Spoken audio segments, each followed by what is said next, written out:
Linda, lieki ir teikt, ka mēs visi ļoti ar tevi lepojamies, mēs visi priecājamies par tavu uzvaru.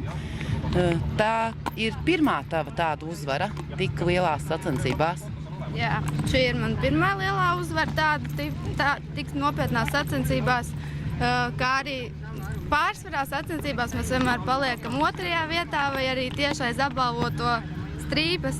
Un tāpēc es pati braucot šeit nedomāju, ka varētu tik labi nostartēt, bet acīm redzot, mēs abi divi esam ļoti saņēmušies un gribam pārstāvēt Latviju labi. Es zinu, ka apbalvošanas ceremonijas laikā tavā kabatā bija ieslēgts mobilais telefons. Izstāst mums par to. Man kabatā bija ieslēgts mobilais telefons, jo es piesnīju. Jo Linda piezvanīja savai mammai un viņa gribēja, lai apbalvošanas ceremonijā blakus viņai būtu arī mamma, un tas bija ļoti skaisti. Tagad pastāst mums, kāds ir sajūtas, kad skan valsts himna, un tu tur stāvi un skaties uz mūsu karogu. Protams, sajūtas ir neaprakstāmas, tāpēc, ka tu saproti, ka tu esi cēlis Latvijas vārdu pasaulē, Baltijas valstīs, un tas ir tiešām tāds liels pārdzīvojums. Mēs ļoti ar tevi lepojamies, un tad es tev pajautāšu, ko mazliet personīgāku. Es zinu, ka visi sportisti ir ļoti mājņticīgi. Vai tu arī esi mājņticīga, un ko tu ievēro? Kāds ir tos rituāls, ko tu ievēro pirms sacensībām?